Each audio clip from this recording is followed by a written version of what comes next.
Comme souvent, le mois de juillet est un mois chargé pour les investisseurs. On va en parler avec Arnaud Morel, avec nous en plateau, directeur de la gestion sous mandat de Promépar Asset Management. Bonjour et bienvenue Arnaud.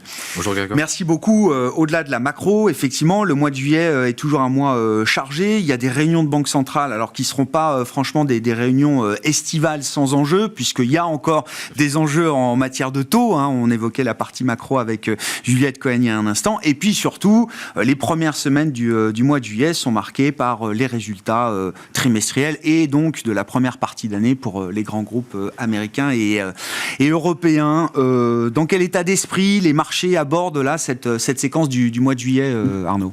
Comme vous l'avez dit Grégoire, on va avoir une 15 premiers jours du mois de juillet qui vont être assez chargés. Donc on rentre dans la période des publications de résultats pour le second trimestre. Donc on va avoir les annonces de chiffre d'affaires, les niveaux de marge, et ça va être très intéressant. On va surtout regarder au sein des publications, voir un petit peu, est-ce que les valeurs technologiques américaines vont pouvoir confirmer leur rallye de début d'année. Clairement, c'est un petit peu tout ce qu'on attend, et on attend d'avoir ces réponses, et ça va être très important à suivre.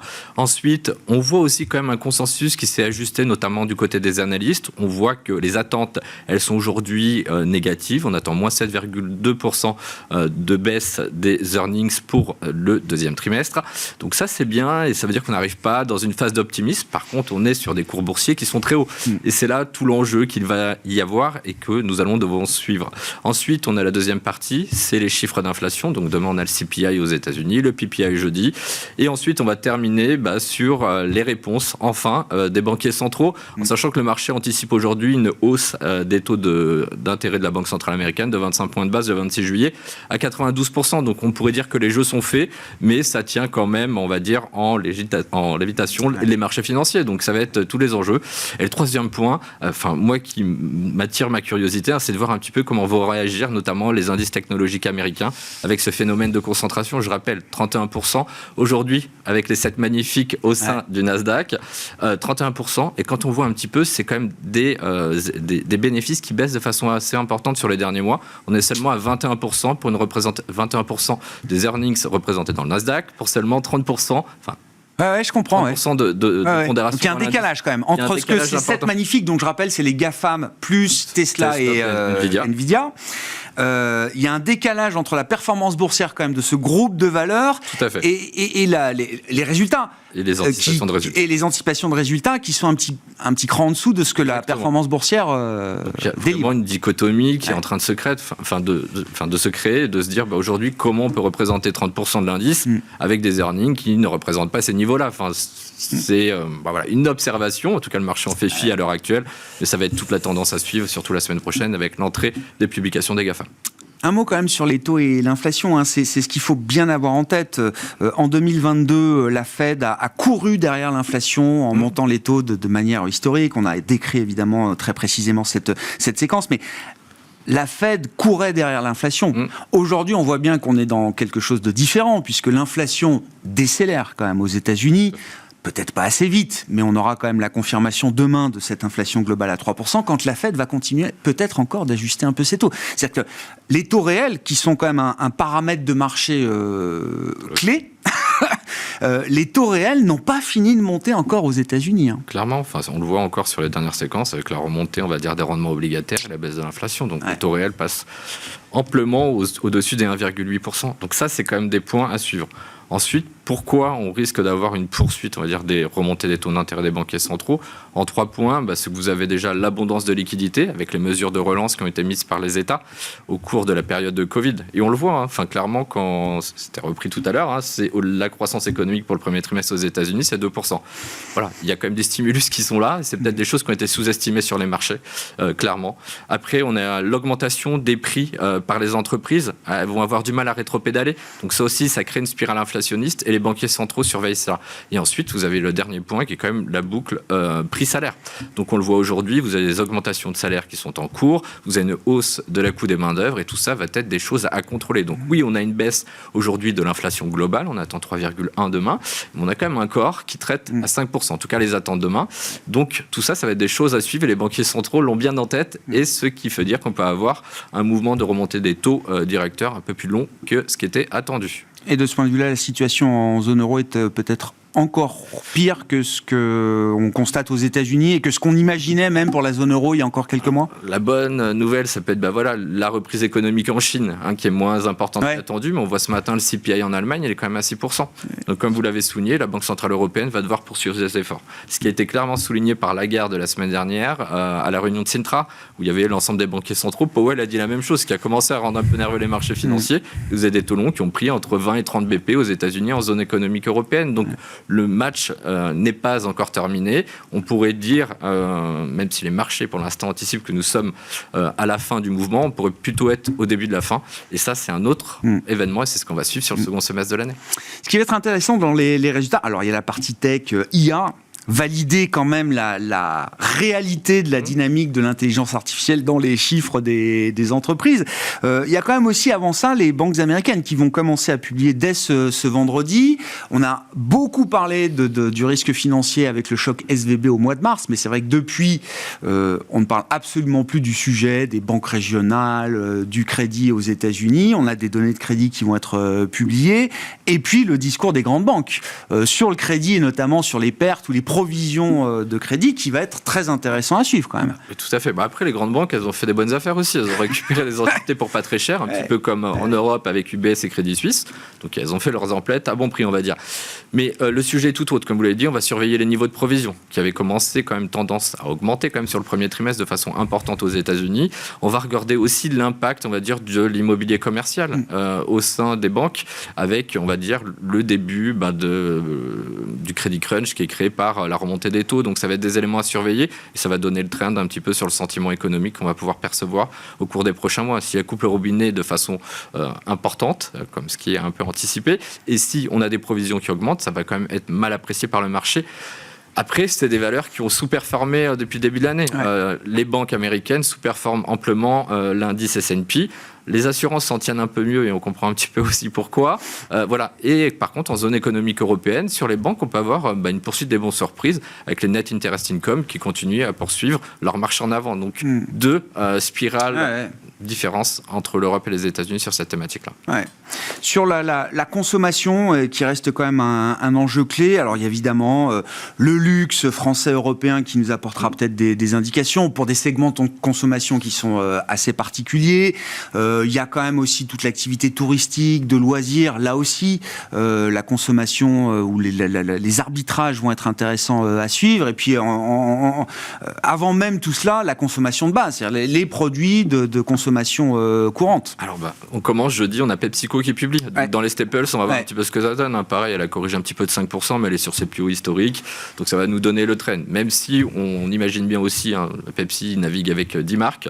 Voilà, le consommateur ne s'en passe pas, ne s'en prive pas. Donc, ça ne devrait pas être le sentiment à percevoir. On va voir un petit peu sur Unilever ce que ça va donner sur le trend, on va dire, et les mouvements, on va dire, de consommation et les tendances de consommation ont-elles été modifiées? Quand on entend un petit peu les discours qui sont donnés par des retailers comme Carrefour, on voit qu'il y a quand même des changements importants qui sont mis en place. Quel va être aujourd'hui le mouvement et quel va être aujourd'hui l'impact sur le chiffre d'affaires de ces sociétés-là? Voilà, déjà où les volumes souffraient quand même, on va dire, pas mal.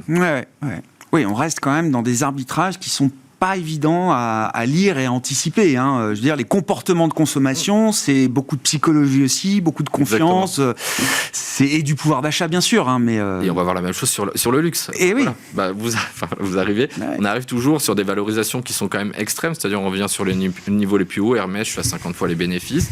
Oui, c'est justifié. Oui, il y a une prime sur ce secteur. Mais maintenant, quelle va être la tendance au vu des statistiques commerciales qui sont sorties aujourd'hui encore en Chine, hier en Chine, avec, on va dire, les niveaux d'inflation et surtout les niveaux d'importation et d'exportation qui sont réduits il y a 2 semaines sur la partie chinoise. Donc ça va donner le trend. Et clairement, c'est pareil, une vulnérabilité des indices, notamment le CAC 40 où le luxe représente 22%. Donc voilà, plein de choses à suivre. Et est-ce que les autres prendre la cote vont prendre le relais? Et ça peut être possible avec un retour des volumes et ça va être des éléments à suivre, notamment sur la partie industrielle. Ces questions de pondération au sein des indices, alors évidemment, c'est pas un sujet nouveau, mais voilà, l'exemple du moment, ce sont les 7 magnifiques. Vous disiez, c'est plus de 30%, c'est ça 31% de l'indice S&P 500. Comment on gère ça ? Enfin, je veux dire, c'est impossible, j'imagine, pour un gérant professionnel, pour le compte de client, de mettre 30% du portefeuille sur 7 ou 8 valeurs. C'est ce qu'on écrivait dans une lettre au client, c'est qu'aujourd'hui, on ne peut pas, on fait fi des indices. On gère aujourd'hui nos portefeuilles, on gère nos poches risques. Donc voilà, il y a une embellie, on sait un petit peu comment ça se passe aussi dans les mouvements, on va dire, haussiers, un peu de... Voilà, on rentre dans des stratosphères assez élevées, notamment, pas de bulles, mais de niveau de valorisation. Donc on arrive aussi sur une économie, on sait qui va ralentir, notamment sur la partie américaine et européenne. On arrive peut-être sur des fins de mouvement, notamment sur le luxe. En tout cas, nous, dans nos gestions, comment on le fait ? On est en niveau de neutralité. Ça fait un moment qu'on a réduit nos pondérations sur le luxe. Mais voilà, donc on ne peut pas aujourd'hui avoir 30%. C'est du risk management, quoi. Exactement. Ouais. Et les clients doivent le comprendre aussi. On l'a vu sur des mouvements, août 2022, vous avez un luxe qui dérate. Vous êtes content de ne pas avoir 30% de luxe à l'intérieur. Ouais. Oui, effectivement, les principes de bonne gestion doivent être plus que jamais mis en place et appliqués quand on est dans ces moments de très forte concentration de performance. Quand on regarde un peu les valos comparés, les analystes de Citi l'a souligné en début de semaine que, à nouveau, la décote des actions européennes au global, donc là c'est pareil, on regarde les indices, qui sont quand même des thermomètres suivis par les investisseurs, la décote des actions européennes en termes de valorisation par rapport aux États-Unis, donc on prend le PE Forward comme référence, c'est une décote à nouveau historique de 36%. Je suis d'accord, on le voit également. Vous êtes pratiquement, on est sur la zone. C'est pire que l'automne dernier. On est à 12,5 en zone économique européenne, on est à 19 sur le S&P. Après, on va prendre un exemple. C'est comme à la dernière mission, on relatait le différentiel de performance entre le Russell et le Nasdaq. Donc, qu'est-ce que c'était ? Est-ce qu'on va sur un rattrapage du Russell, exactement ce qui s'est passé, ou est-ce que c'est une exagération dans le Nasdaq ? La question est la même chose aujourd'hui sur les 36%. Quand on prend l'exemple d'Apple, donc qui fait les 3 000 milliards de capi, aujourd'hui, donc c'est plus 44% depuis le début de l'année et une valorisation de plus 50, on arrive à 31 fois. Donc ceci expliquant cela, je pense que c'est pas particulièrement un signal de chat à ce stade. C'est vraiment une composition indicielle. On revient toujours sur la même chose et des mouvements qui sont faits à l'intérieur. Donc pas de signal forcément d'achat comme on a pu le revoir en 2008 ou en 2011 sur cette partie-là, puisque les indices étaient beaucoup moins concentrés. Comment on organise les portefeuilles pour l'été et puis pour cette deuxième partie d'année. Après, ce qu'on a beaucoup décrit, 40% de hausse du Nasdaq en 6 mois, du crédit, des spreads qui n'ont cessé de se resserrer. On a à peu près le même comportement sur le crédit que sur les marchés actions. Et puis toujours cette instabilité des marchés obligataires.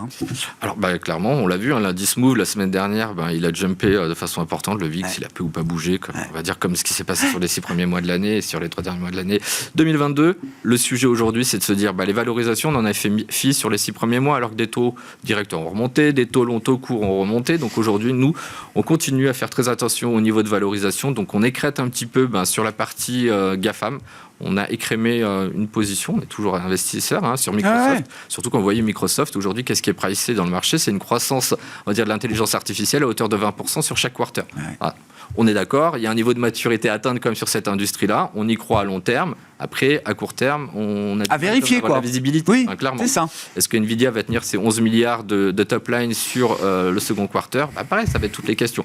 Donc on est revenu par contre, parce qu'on voit qu'il y a un phénomène comme de participation plus important sur les indices américains. Il s'élargit. On peut se redéployer un peu au-delà de ces... redéployer sur le Dow Jones. En se disant, l'économie tient bien, elle surprend positivement. Donc on va dire une reprise de l'indice Dow Jones, qui est seulement à plus 2,30 depuis le début de l'année, quand vous avez un Nasdaq à plus 39, ce qui serait logique. Et de toute façon, c'est la seule façon pour que vous ayez des indices actions qui poursuivent une hausse sur la fin de l'année. Sur la partie crédit, on n'est pas agressif à ce stade parce que vous avez un resserrement très important des spreads de crédit, notamment avec la remontée des taux longs des États. Donc aujourd'hui, ça fait que l'opportunité, elle n'est pas forcément là sur le marché du crédit. Et l'alternative, c'est le marché monétaire, puisque comme on l'a dit, on est à 5% de rendement monétaire sur la partie américaine et on est à 3,5%. Donc c'est une classe d'actifs. Faut pas s'en priver. Nous retravaillons clairement dans les allocations, dans un mandat équilibré. Aujourd'hui, le monétaire, ça représente quasi 20%. Donc voilà. En stock picking, on a intégré une valeur téléperformance. Pour le coup, on regarde. Il y a des situations spéciales qui intéressent. Des situations spéciales qui reviennent un petit peu. Donc on a fait le call. Donc société qui a fait moins 50% sur un an. Donc c'était la Darling, on va dire déchue en 2020. Alors il y a eu le choc, l'affaire colombienne. On va pas y revenir, etc. Et puis il y a eu aussi, moi j'ai vu téléperformance qui n'a cessé de baisser avec la montée en puissance du thème de l'IA. C'est-à-dire que le marché a quand même n'a pas vu tout de suite chez téléperformance le potentiel. Voilà, c'est ça. Alors, la dynamique dynamique que l'IA pouvait apporter. L'activité téléperformance, c'est l'externalisation des centres d'appel pour la gestion de clients des entreprises. Donc fêter que à moyen long terme, c'est un risque l'intelligence artificielle. Mais ils arrivent aujourd'hui, ils essaient, ils l'ont fait dans une présentation il y a 3 semaines, de le retraiter au niveau interne. Et c'est vrai que les réponses semblent quand même positives. Le CEO, Julien, a quand même eu un discours très bon sur ce niveau-là. Je traite à 9 fois en termes de PE. Voilà, sur une société qui a perdu la moitié de sa capitalisation, qui a quand même une croissance des bénéfices qui est toujours là, même si on a eu un T1 un peu mou. Ils ont fait une superbe acquisition avec Majorel à 3 milliards sur le T1 de l'année. Donc, un niveau de dette qui est aujourd'hui, dette nette sur fonds propres, on est à seulement 33% avec une acquisition de 3 milliards.